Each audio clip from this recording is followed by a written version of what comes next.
Labą dieną žiūrovai, labas dar kartą. Šiandien turiu nuomonėje pasidalinti patirtimi.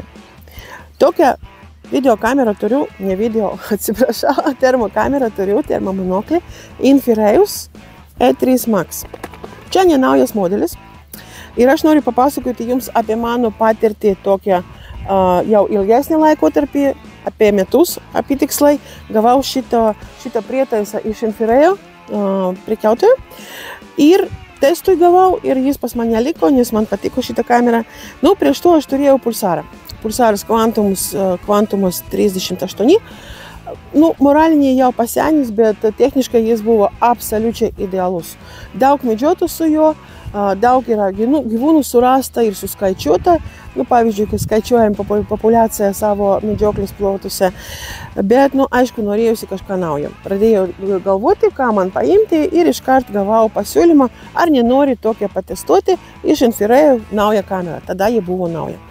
Tai ką noriu pasakyti. Iš pradžių man buvo truputį sunku priprasti prie mygtukų, prie naudojimo, prie šitos formos truputį kitokios. Bet pagrindė noriu pasakyti, kad man labai patinka šitą kamerą. Aptikti mažą gyvūną galima už kokį kilometrą, galbūt ir daugiau.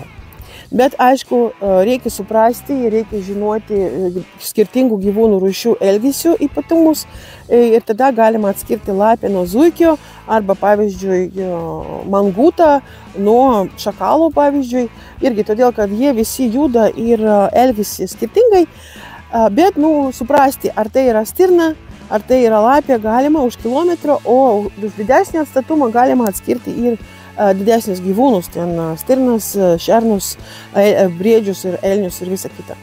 Labai gerai filmuoja, turi skirtingų spalvos režimų. Baltas,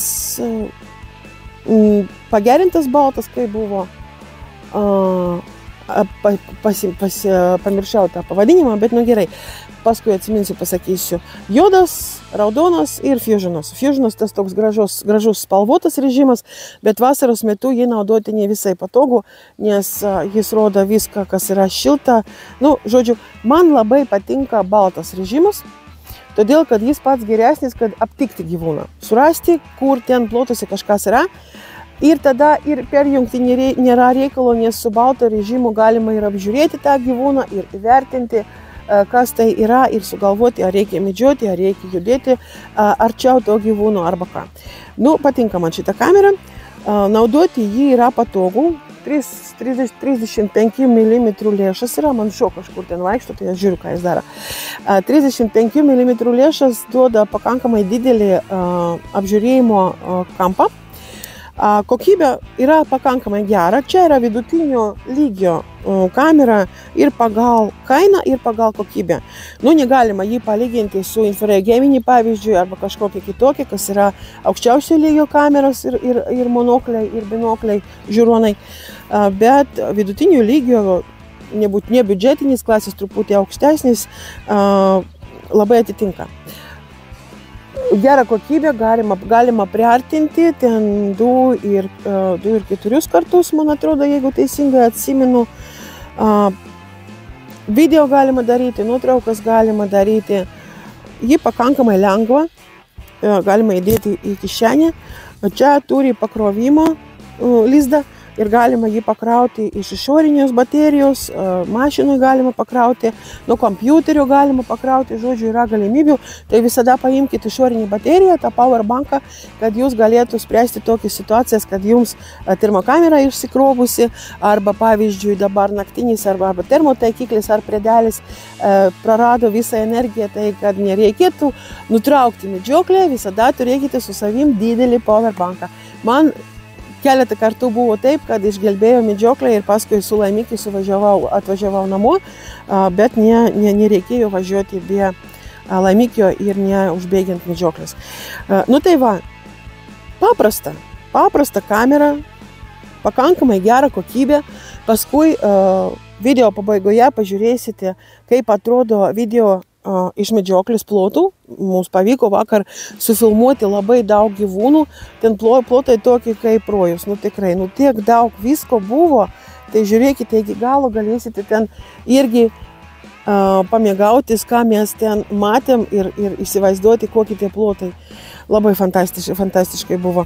Nu tai va, čia man labai patinka, kad visi moderniausi taikikliai, termožiūronai ir monokliai turi tokią mygtuką papildomą, kas leidžia